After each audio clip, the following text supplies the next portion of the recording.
The shrill bell, signaling the end of class, ripped through the air. I jolted, my head snapping up as I scanned my surroundings. A classroom? How could I be in classroom? Wasn't I just in a car crash? Why am I here? Was I reborn? The scene before me was achingly familiar. The massive whiteboard was covered in calculus formulas. Ms. Albright, my old homeroom teacher, her hair, not yet threaded with gray, was still holding her textbook and a piece of chalk, dragging the lesson out past the bell, as usual. My classmates were already stirring, a low buzz filling the room as they started to stand up, impatient to leave. As I took in familiar sights, a flood of tears blurred my vision. A tidal wave of emotions, fury, hatred, regret, relief, crashed over me. Through my watery eyes, a single thought screamed in my mind. I'm back. I've been reborn. A sharp pain lanced through my head. The memory of the crash was still vivid. I was in the driver's seat, a piece of twisted metal from the guardrail punching through my chest. I was coughing up blood, staring in disbelief at Leah Robertson beside me. In the passenger seat, her own face was a mask of blood, but her eyes burned with an all-consuming hatred. Ethan, she had hissed, her voice a venomous whisper. I will never, ever forgive you. My name is Ethan Miller, and I have been reborn. Reborn into my senior year of high school, just 1 month before the final exams that would decide our futures. All right, everyone settle down. Albright's voice cut through my thoughts. We only have 1 month until finals. Tomorrow is the last big practice exam, and I expect every one of you to give it your all. Class dismissed. Ethan, could you come to my office for a moment? She had noticed my strange behavior. Wiping the tears from my face, I walked to her office. Seeing her so young and vibrant again, the way she was before the years of stress wore her down, made my chest ache. She handed me a tissue, her eyes full of genuine worry. Ethan, what's wrong? Why were you crying? I shook my head. It's nothing, Ms. Albright. Just feeling the pressure lately, I guess. She gave me a concerned look. It's that time of year. A lot of students are feeling the stress. But you have to take care of yourself, Ethan. Learn how to let some of that pressure go. I nodded, the familiar lecture a strange comfort. Ms. Albright had been my teacher for 3 years, a tireless and dedicated educator. She had been a vibrant woman in her late 20s, but the job had already begun to stoop her shoulders slightly. In my previous life, the immense strain led to a lung cancer diagnosis in her 40s, forcing her into an early retirement that cut her career short. This time, I watched as she rushed out of the office at the sound of the next period's bell, not even taking a sip from the water bottle on her desk. Ms. Albright, I called out. Take care of yourself. She glanced back, surprised. A faint smile touched her tired face. She nodded and hurried away. This time, I hope you'll be okay. Things had to be different this time. The bell was ringing. I needed to get back to class. Ethan, a voice stopped me in the hallway. I turned to see Jason Tate standing a few feet away, a basketball tucked under his arm. He was tall, with the kind of effortlessly handsome face that belonged on a magazine cover. He was our school's golden boy. He walked right up to me. Hey, Miller, you and Leah Robertson are neighbors, right? And there it was. The first thread of the tangled web of love and resentment from my past life, about to be woven all over again. Back then, Leah's family and mine were next-door neighbors. We were childhood friends, practically inseparable, walking to and from school together every single day. My teenage heart harbored a quiet, secret crush on her, but I was too timid to ever say it out loud. I poured all those unspoken feelings into a diary instead. But Leah, in her innocent and romantic way, only ever saw me as her best friend, her closest companion.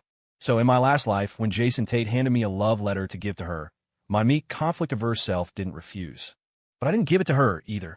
I hid it. The crush of final exams and college applications made us both forget about it. Then one day, after graduation, Leah was over at my house and stumbled upon the letter in my backpack. At the same time, she found the diary in my desk drawer. My deepest secrets were laid bare before her. The result wasn't understanding or compassion. It was a look of utter disgust and contempt, mixed with a bitter resentment that she had never received the letter from the boy she secretly liked. This time, history was repeating itself. The image of Leah's bloody face, her eyes burning with hatred, flashed through my mind again. I didn't even glance at the envelope Jason held out. I just turned and walked straight into the classroom. This life was going to be different.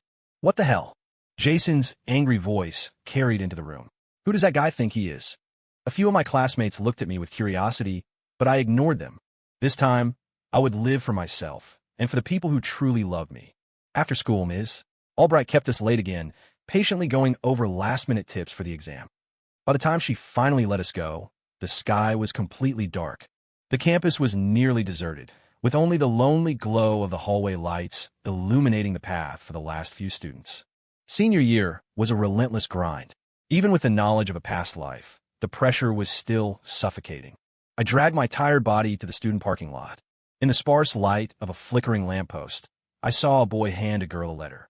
She blushed, shyly tucking it deep in her backpack. Then they walked away from the school together, laughing and talking. A girl's heart is a world of poetry. She seemed incredibly happy, giggling and nodding as the boy teased her. Under the moonlight, she was as beautiful as a blooming rose, so much so that the moon itself seemed to dim, hiding its face behind a thin veil of clouds. I unlocked my bike, pushed it out from the rack, and started the ride home alone. For the first time in 3 years of high school, I was going home by myself. It was always me waiting for Leah, or Leah waiting for me. Through wind and rain, no matter how late or how cold, the two of us were constant, riding our bikes to and from school side by side. I pedaled lightly, cruising under the dim streetlights, humming the melody of a popular song. Da-da-da-da-da. Who is it riding drunk on a horse? I scream, looking to the ends of the earth. In the classroom, everyone was hunched over their desks, the frantic scratching of pencils filling the silence. Having lived this once before, a lot of the material was crystal clear in my mind. The test was, for the most part, easy. Suddenly, the sound of running footsteps echoed from the hallway, startling everyone. We all looked up, surprised, to see a boy and a girl sprinting past the classroom door, holding hands. The proctors frowned, stepping out of their classrooms to see who was causing such a disturbance. I glanced up just in time to see Leah and Jason, their hands intertwined, racing past the doorway with exhilarating speed. Jason had a wild, carefree grin on his face. Leah's cheeks were flushed with a mix of excitement and nervousness. They ran the length of the hall and disappeared down the stairwell. I stared after them, shocked. In that moment, Leah seemed like a complete stranger. I shook my head and forced myself to look back down at my test. A stone had been dropped into the placid lake of my composure, sending ripples outward. An unfamiliar irritation began to bubble up inside me. I raced through the remaining questions and, to the surprise of the proctor and my classmates, turned in my exam booklet early. Walking along the tree-lined path that cut through campus, my racing heart slowly began to calm down. What's wrong with me? I asked myself. In my previous life, I had gotten into an Ivy League university, gone on to get my master's and my PhD. I'd published a dozen papers in major scientific journals and had become a tenured professor at a young age. I gave lectures all over the world, standing before government officials and academic elites with total confidence. I was a master of my own emotions. A mountain could crumble in front of me, and I wouldn't flinch. And yet today, a simple high school practice exam had managed to completely unnerve me. I took a deep breath, trying to absorb the peacefulness of the campus, the bird song and the dappled sunlight filtering through the leaves. The high school campus was beautiful. Even after traveling the world, I felt that no scenery could compare to the simple beauty of this place. Time flew by. In the blink of an eye, final exams were over. At the senior send-off party, my classmates were dancing and singing, releasing all the pressure that had been building for so long. I sat alone in the audience, watching the performances on stage, feeling a quiet sense of satisfaction. In the months since that practice exam, my life had been incredibly stable. I went to and from school alone, studied alone, and took my exams alone. I had successfully navigated the end of high school. I felt a sense of peace I hadn't known in a long, long time. But still, felt like something was missing. Ethan, a familiar voice called from behind me. I turned to see Leah, standing a short distance away in a beautiful, sweet-looking party dress. Beside her, of course, was Jason. Leah walked closer. Ethan, there you are. It feels like it's been forever. Since the day of the practice exam, I had barely seen her. Jason had apparently been picking her up and dropping her off every day. I simply nodded. Yeah. Well, who's this? Leah, honey, you're not going to introduce me? Jason sauntered up beside her, casually wrapping an arm around her slim waist in a possessive gesture. His tone was a clear challenge. Leah blushed, but didn't push his arm away. This is Ethan Miller. He's a good friend of mine. After the introduction, she turned back to me, her blush deepening. Ethan, this is Jason Tate. He's my boyfriend. Jason flashed a bright, charming smile. Nice to meet you, Ethan. But his eyes were full of disdain and provocation. I ignored him, my gaze fixed on Leah, whose face was now the color of a ripe apple. When's your performance? In my past life, Leah had performed a contemporary dance piece that a few students filmed and posted online. It went viral, stunning thousands of viewers. For a while, it was a trending topic. I heard that a few talent agencies had even tried to sign her, but she turned them all down. Seeing that I had completely ignored him, Jason's expression soured. He scoffed. Seems like our friend Ethan isn't much of a people person. All work and no play makes for a dead end, you know? Leah's face flushed with anger. She smacked his hand away. What are you talking about? Ethan is not like that at all. Jason feigned injury, clutching his arm dramatically. Ow! Help! Somebody call 911. My girlfriend is trying to kill me. Leah's face grew even redder. She playfully lunged at him, but Jason caught her easily, pulling her into his arms. Then, right there in front of everyone, he leaned down and kissed her hard. The move stunned the students around us. Sure, it was the end of senior year, and people were letting loose, but nobody was being that bold in the middle of a school-sponsored event. After a long moment, Leah struggled and pushed him away. What are you doing? She seemed genuinely angry. Jason licked his lips, his eyes full of possessiveness. He seemed to realize he'd gone too far and laughed it off. Sorry, couldn't help myself. Oh, hey, the basketball team is having their own celebration. I gotta go. I'll come get you later, babe. With that, he was gone. Leah fanned her red cheeks, trying to compose herself, then sat down in an empty seat next to me. On stage, two students were singing a duet. I love you, my Juliet. I'm willing to become your Romeo. So, Ethan, how do you think you did on your finals? The moment Jason had pulled Leah into his arms, I had turned back to face the stage. I kept my eyes on the performance, my voice calm. I think I did well. After all, I'd lived this once before. I was confident I'd score even higher this time around. What about you? I finally turned my gaze from the stage to her face. Her cheeks were still flushed. She leaned in close, her voice a conspiratorial whisper. I don't think I did that well. I looked at her carefully applied makeup. I remembered that in my past life, she had also gotten into an Ivy League school. She'd gone on to get her master's and her PhD, then joined a Fortune 500 company and became a high-level executive in just a few years. So, when she said she hadn't done well, I assumed it was just false modesty. But her next words left me utterly speechless. I didn't finish the essay for English. I skipped the last few problems on the math final. I totally bombed the listening section for Spanish. She counted off her failures on her fingers. I ran the numbers. I should still have a good enough score to get into UVA. Why? The word burst out of me, louder than I intended. Leah looked at me, a flicker of surprise in her eyes, before explaining. So I could go to the same college as Jason. Her face lit up. We made a pact. We're both going to the University of Virginia. We're going to see the campus in the spring together. I stared at her, at the pure, unadulterated happiness on her face. I opened my mouth, but no words came out. For the rest of the time she sat there, I was silent. She was the only one talking, painting a vivid picture of the beautiful future she imagined. Soon, it was time for her performance. She said a quick goodbye and went up on stage. I quietly watched her dance. For some reason, I felt that this time, her performance was missing something. A spark of life, a certain soulfulness. My past life's experience gave me enough perspective to notice this subtle difference. At the end of her dance, Jason came onto the stage and presented her with a massive bouquet of red roses. The gesture sent the party into a frenzy, pushing the atmosphere to its peak.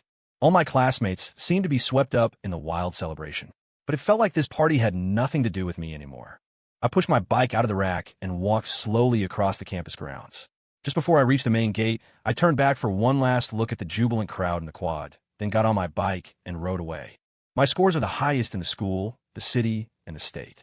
MIT, the top-ranked university in the country, contacted me immediately. Without a second thought, I accepted their offer. My old high school went all out, hanging up banners and posters with my name and photo everywhere, celebrating their star student. But none of it had anything to do with me. The day after my scores were released, I was flown out to Boston and immediately began my university coursework. A short time later, I was already in the lab, working with my faculty advisor. My starting point in this life was much higher, and I was much busier. I chose the same research focus as my last life, physics. At MIT, I truly understood what it meant to be surrounded by geniuses. Even with the knowledge from a previous life, if I slacked off for even a moment, I risked falling behind. So I worked harder, more diligently than ever before. In the eyes of others, I was a genius in my own right. In a single semester, I completed the equivalent of 4 years of undergraduate coursework and began publishing papers in scientific journals. I delved into multiple fields of physics, developing a deep understanding that rivaled professors who had been in the field for decades. During that first semester of my freshman year, I was so busy I seemed to forget everything else. My world consisted only of books and experiments. The outside world might as well have not existed. Only the weekly phone calls with my parents gave me a small window into what was happening back home. Thanks to the scholarship money I received, their financial situation had improved significantly. They were both healthy, and in every call, they just told me to focus on my studies. One day, after finishing a long experiment on terahertz electron beams, my white-hair professor pulled me aside. "Ethan," he said, his French accent still thick despite years in the U.S. "The results of this experiment are excellent. We can call it a success for now." I let out a breath I didn't realize I'd been holding. The experiment had consumed me for over a month. Today, we finally had a relatively complete result. Now, other teams would need to verify our findings, which meant that as a researcher, I could finally take a break. The professor looked at me. "Ethan, winter break starts today. Christmas is just around the corner." He clapped me on the shoulder. "You should use this time to rest." And I have to say, I love the American Christmas season. So festive. I love this country. It was like waking from a dream. I had completely lost track of time. It was almost Christmas. I shook my groggy head and looked at my professor. "Professor, do you get holidays in France?" He was a renowned physicist who had been in the U.S. for over a decade and was a bona fide Amerophile. He chuckled. "Hey, kid, we don't have Thanksgiving. Christmas is our biggest holiday. But still, I think the American holiday season is more fun." Hith. We chatted aimlessly for a few more minutes as I changed out of my lab coat. Just as I was about to leave, the professor called out to me. "Ethan." I turned back, a questioning look on my face. His expression was hard to read. He hesitated for a moment, then said, "Use the break to really rest. You don't have to push yourself so hard all the time. Relax a little, my friend." I smiled. If I don't push myself, I'll never catch up to those geniuses. The professor's expression turned serious. "Ethan, you're one of those geniuses. My God, you have no idea the magnitude of what you've accomplished. The others can't hold a candle to you. For them, being a genius is just the price of admission to be in the same room as you." I shrugged, feigning indifference. "All right, professor. I'm heading out. See you next year." "Go on, kid. See you next year." I went back to my dorm, packed a couple of changes of clothes, and bought a ticket for the Acela Express home that same day. The train was fast and smooth. I sat in a window seat, headphones on, scrolling through the news on my phone. "Ethan Miller." A surprise voice cut through my music. I looked up, quickly pulling off my headphones. "Sophia Reed? What are you doing here?" The person standing in the aisle was Sophia Reed, a student from my high school graduating class. We were never in the same classes and didn't really know each other, but we had crossed paths a few times.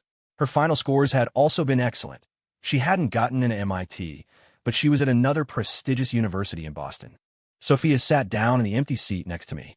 What a coincidence. I can't believe I ended up in the same car as our valedictorian. I gave a wry smile. "Don't tease me, Sophia. At my school, there are hundreds of valedictorians." It was true. It wasn't until I got to MIT that I realized how little a title like valedictorian meant. The truly exceptional students were scouted and admitted without even needing to apply. I hadn't been lying to my professor. If I didn't work my tail off, I would never keep up. Sophia and I chatted for the rest of the train ride. Mostly she talked, and I listened. It was then that I learned we were the only two from our graduating class studying in Boston. In either lifetime, I had never paid much attention to where my classmates ended up. I had no idea she was so close. When the train pulled into the station, we swapped numbers. As we were about to go our separate ways, she asked, "There's a reunion for our class in 3 days for everyone who went to college. Are you going?" I thought about it for a second, about to answer, but she was already swept away by the crowd moving toward the exit. Well, I thought, we have each other's numbers now. I could just text her. I hailed an Uber on the street. Just as I got in the car, a message from Sophia popped up on my phone. "The reunion is at our old high school. You're coming, right?" It was followed by a winking emoji. I smiled for some reason and typed back, "Yeah, I'll be there." "Yay," she replied, with a cute celebratory emoji. "Mom," I called out as I pushed open the front door. Clang, crash, with a clatter of pots and pans, my mom rushed out of the kitchen, still wearing her apron and oven mitts. "Ethan, you're home." She grabbed my hands, her face beaming, her eyes crinkling into happy crescents. My dad came out of the living room, a proud look in his eyes, though his words were gruff. "Why didn't you tell us you were coming? Honestly, this kid, so impulsive." He grunted. "What are you waiting for? Get inside. Your mother's already made dinner." My mom shot my dad a playful glare. Oh, listen to you. The boy just got home. She turned back to me. Come on, honey, let's go inside. The food is all ready. I nodded and followed my mom into the dining room. After dinner, I chatted with my parents for a bit before heading up to my room to shower and unwind. Even though I'd been gone for months, my room was spotless. My mom cleaned it every week. I walked over to my desk, took out a small key, and unlocked the bottom drawer. Inside lay a thick, gray diary. Though it had been kept in the drawer, a thin layer of dust had settled on the cover over time. The pages were starting to turn yellow. I gently wiped the cover clean and began to flip through it, page by page. Seeing my old, childish handwriting brought a smile to my face. I had started keeping a diary in middle school. I didn't write every day, especially after starting high school, but I always recorded the important things. The diary was long. I don't know at what point it happened, but eventually, Leah's name started to appear on every other page. Walked to school together. Walked home together. 2 kids, carefree and happy. My bike broke down today, so you gave me a ride on yours. Your mom made extra lasagna, so you snuck a piece out for me. You had detention today, so I waited for you. I got sent to the principal's office tomorrow, so you waited for me. The pages were filled with these small, trivial moments. Towards the end, my entries were filled with an undisguised, heartfelt affection for her. Looking back now, I have no idea why I felt the need to write it all down. I read slowly, late into the night, until I had finished the entire book. Suddenly, an inexplicable agitation washed over me. I put the diary down, stood up, and gently pushed open the window. The cold winter night air hit me like a razor blade. I took a deep, sharp breath, then exhaled a plume of white mist. The frigid air circulated through my lungs, seeming to carry away the restlessness inside me. It was a brutally cold night. I rubbed my hands together and quickly shut the window before another gust of wind could invade the room. I sat back down at my desk. I gave the diary one last look, then placed it back in the drawer and locked it. Maybe, in this life, I would never write in a diary again. In my past life, after graduation, I had started writing it again. One afternoon, Leah had snuck into my room. She read the entry I was in the middle of writing and also found the love letter from Jason that I had carelessly tossed aside. From that afternoon on, Leah began to distance herself from me. Every time she looked at me, her eyes were filled with resentment. You're disgusting, Ethan. I don't like you. Not at all. Writing in a diary is your business, but don't you dare write about me in it. It's sick. There's no chance for us, ever. Please, just stop fantasizing about me. Thank you. It was like I was some kind of freak. In my past life, after hearing Leah's cold, merciless words, I had stood frozen in my room for the entire afternoon. This life, I went straight to Boston after my finals. I didn't write in my diary again. This life, Leah and Jason went on a trip right after graduation. They never had the chance to come into my room. 3 days later, I was back at the high school where I'd spent 3 years of my life. Not many people showed up for the reunion. There were only about a dozen of us, scattered around the cafeteria, but Ms. Albright had made a special trip from home just to catch up with her former students. She looked even more tired than I remembered. Leah came alone. She sat by herself in a corner, quiet and withdrawn, all of her former liveliness and spark gone. Her eyes were wide, but you could see the deep-seated exhaustion in them. During the reunion, everyone chatted freely. When it was Leah's turn to share what she was up to, she stammered a few sentences and then fell silent. The way everyone looked at her seemed to be tinged with a mix of pity and schadenfreude. Sophia, a small, knowing smile on her lips, said, "Leah, our resident true love angel. How come you're here all by yourself? Where's your other half?" The story of how Leah had thrown her finals for Jason had spread like wildfire through the school after graduation. At the time, she was a campus legend. When she walked through the halls, people looked at her with a mixture of envy, admiration, and jealousy. Now, just a few months later, those same looks had curdled into mockery and pity. In the face of Sophia's taunt, Leah just managed a bitter smile. After the main part of the reunion, Ms. Albright was the only one who went over to talk to Leah, holding her hand and speaking to her quietly. In the end, our old teacher left with a heavy, helpless sigh. I didn't get a chance to speak to Leah at all. My classmates were too enthusiastic, each one eager to tell me their life story. Just as things were winding down, I got a call from the principal. By the time I finished my meeting with him and a few other administrators, the reunion was over. And it was a real meeting, not just a casual chat. The principal and the board members wanted me to come back every year to give speeches to the students. They wanted to publish a book in my name. They hoped I would make a generous donation to my alma mater. It was a long list of miscellaneous requests. In the end, I only agreed to give a speech once a year. Everything else I politely declined. For someone who had lectured all over the world in a past life, this was child's play. After turning down the principal's various offers to stay and chat longer, I rode my bike home alone. The winter cold before the holidays always felt particularly biting. The wide street was nearly empty. Suddenly, a familiar figure appeared up ahead. I pedaled faster and pulled up beside Sophia. I looked at her, her nose red from the cold. "What are you doing out here?" "Waiting for you, of course," Sophia said, rubbing her hands together and breathing out a puff of mist. I was stunned for a moment, then let out a laugh. "Well then, let's go." On the deserted street, Sophia and I rode our bikes home slowly, side by side, just like Leah and I used to so long ago. For the next 4 years, I poured nearly all of my time into my research, and my name, Ethan Miller, became well known throughout the academic world. Of course, I wasn't famous among the general public. In terms of public recognition, I was far less known in this life than in my last. But among the world's top scientists, my name was legendary. Over those 4 years, Sophia Reed, who was studying in the same city, became my girlfriend. You couldn't say our relationship was intensely passionate, but we understood and respected each other deeply. Sophia's own studies were demanding. We maintained our relationship without getting in the way of each other's ambitions. After 4 years, Sophia graduated and was accepted into a master's program at MIT. Once we were at the same school, we started spending more time together. We often had dinner, walked around campus, and occasionally on a beautiful evening, we'd grab our IDs and go out to see a movie. The high school reunions were held every year, but I never went. For one, I was too busy. For another, I always got the feeling that everyone who attended had some kind of ulterior motive, which I disliked. Sophia, however, went every time, and every time she came back, she would fill me in on what happened. She'd tell me about who was studying abroad, who had started dating whom. All the gossip.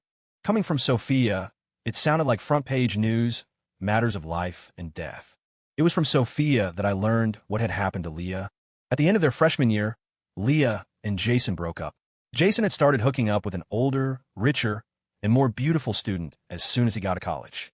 Leah found out, and after a huge public fight and many tearful attempts to win him back, he heartlessly dumped her. She fell into a deep depression and had to take a year off from school. It took her a long time to recover enough to go back. But even then, her mental state was fragile. In the end, she never managed to graduate, leaving with nothing but a certificate of attendance. After struggling to find a job, she moved back to our hometown and became a cashier at a local supermarket. As for Jason, after graduating from college, he was apparently taken in by a wealthy older woman. But rumor had it he contracted some kind of serious illness. No one knew what ultimately happened to him. After my undergraduate studies, I was accepted directly into the PhD program. At the request of my professor, I also began teaching undergraduate classes. Sophia finished her master's and became a lecturer at a university in Boston, earning a very good salary. We both had our own busy careers. In our free time, we would talk and encourage each other. We were both on our own paths in life, and we never became obstacles for one another. I was incredibly grateful for Sophia. In my eyes, this was the ideal relationship. No suffocating drama, no hysterical fights. We both had our own ambitions, and we could support each other without becoming a burden. My professor glanced over at me, where I was guiding a group of students through an experiment. "Ethan," he called out, "come here for a moment." I looked at him, then turned to my students. "All right, everyone, continue with the simulation as we planned. Bring me the final results when you're done." "Okay, that's all for now. I have to step out for a minute." "Sure thing, Ethan," the students chimed in. I walked over to my professor, and he immediately pulled me out into the hallway. He pointed at the sky, where fireworks were blooming in brilliant bursts of color. "Ethan, look, such beautiful fireworks." I looked at him, acting like an excited child, with a weary expression. "So, Professor, you call me out here just to watch fireworks?" He slung an arm around my shoulders. "Of course not, Ethan. You need a break. You've been working continuously for 3 days and 3 nights. You haven't even closed your eyes." I felt a little disoriented. Had it really been that long? After being reborn, I discovered that I had an almost supernatural level of energy. I could go 3 days without sleep and feel perfectly fine. The professor continued, "It's Christmas time again. You should take this opportunity to take your girlfriend home." "Wife," I corrected him. One night, after a movie, Sophia had a sudden idea. The next day, she dragged me to City Hall and we got our marriage license. The professor grinned. "Well done, kid." I thought about it. Since we were officially married, it was probably time to take Sophia home to meet my parents. I mentioned it to her, and to my surprise, she readily agreed. On the day we arrived, My parents had prepared a huge feast. My mom was especially thrilled, holding Sophia's hands and smiling, so wide her eyes disappeared. During dinner, my dad brought over a large dish of lasagna. Take this over to Leah's parents for me. I took the dish out of habit. In both this life and the last, our two families always shared whatever we made. If my family made lasagna, we'd send a portion over. If their family baked a cake, they'd bring a slice over to us. It was a habit we'd kept up for years. We were just good neighbors. Nobody thought anything of it. When we were kids, it was always me and Leah running back and forth between the houses. Now that I was away at school, my dad usually did it. I walked up to the Robertsons' front door. Just as I was about to knock, I saw a woman with a weary face walk out from the back of the house. "Mrs. Robertson," I called out. "My mom made lasagna. I brought some over for you." As the figure stepped out of the dimly lit interior and into the porch light, I was startled. It wasn't Mrs. Robertson. It was Leah. She was wearing an apron. Her face was etched with lines of exhaustion, and there were already strands of white in her hair. At first glance, she looked like a middle-aged woman. I had completely mistaken her. I gave an awkward laugh. "Oh, Leah, it's you. Sorry, I didn't see you clearly. I brought some lasagna over." Leah's dull, cloudy eyes seemed to register who I was. A flicker of light sparked in them, but it vanished as quickly as it appeared. She stepped aside. "My mom's in the back. Come on in." I nodded and walked into her house. I don't know if it was just my imagination, but Mrs. Robertson seemed to have aged much more in this life than in the last. "Mrs. Robertson, I brought over some lasagna," I said to her as she stood over the stove.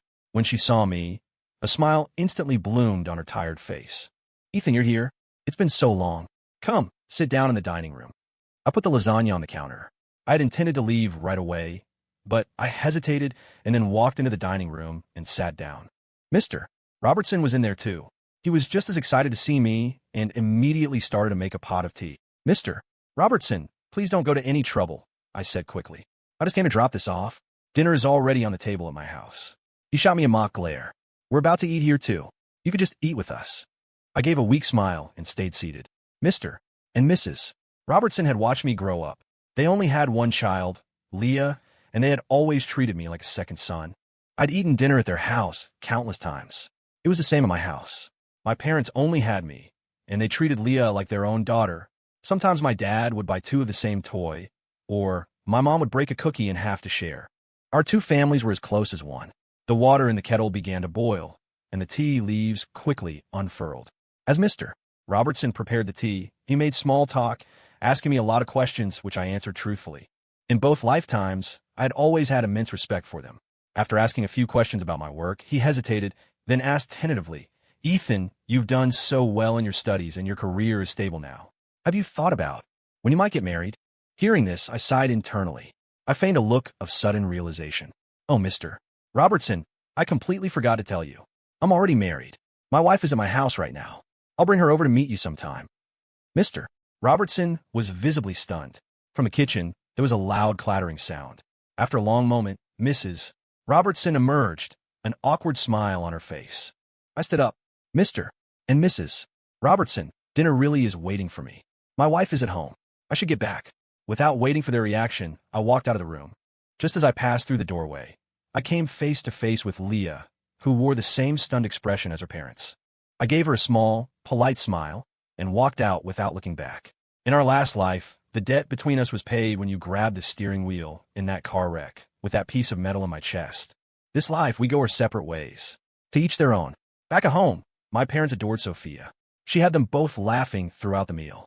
The whole family seemed to be basking in a warm, happy glow. But perhaps I was the only one who could see it. A deep, hidden flicker of regret in my parents' eyes. No matter how you slice it, getting married without telling your parents is the kind of thing that will get you an earful anywhere.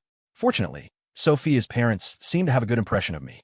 After a brief conversation, they sent me home to tell my own parents so the families could begin discussing the wedding plans and formalities. As I was walking up to my front door, Leah stopped me. She looked at me with those same cloudy, tired eyes and asked in a low, tentative voice, "Ethan, back in senior year. That love letter from Jason, were you planning to hide it from me?" In the last life, I did hide it. In this reborn life, I refused to be a messenger. I shook my head. No. Hearing my answer, a wave of disappointment washed over her face. She hesitated, then said, "I had a dream." "A dream?" I looked at her, confused. Leah didn't seem to notice my expression. She continued, as if talking to herself. In the dream, you hid Jason's letter. I wasn't distracted during my finals, so I did really well. I got into a top university. But I was horrible to you. I blamed you and resented you for hiding the letter. Her voice trembled. At the end of the dream, I heard that Jason had died. I lost control, and I grabbed the steering wheel of your car. I caused a crash. I listened quietly as she recounted the dream. Finally, her gaze focused on me again. It's a strange dream, isn't it, Ethan? I looked at her, my voice flat. It was just a dream. Leah nodded slowly. Yes, she said, her tone hollow. It was just a dream. I moved past her, heading for my front door. Ethan, do you write in a diary? She called out suddenly. Yes, I said, leaving her with that single word. I walked inside and gently closed the door. In the final moment before the latch clicked shut, I saw her. Her face was streaked with tears. She was covering her mouth, her body racked with silent, heart-wrenching sobs. The cause I sowed in the last life by hiding that letter, I reaped the consequence for in the crash. I paid my debt. This life, we are separate, at peace. A song like a poem, a scene like a painting. What can't be let go is the lingering memory. You once asked if I was afraid. I couldn't resist that single moment, like sun, like rain, 1,000 threads of love and hate.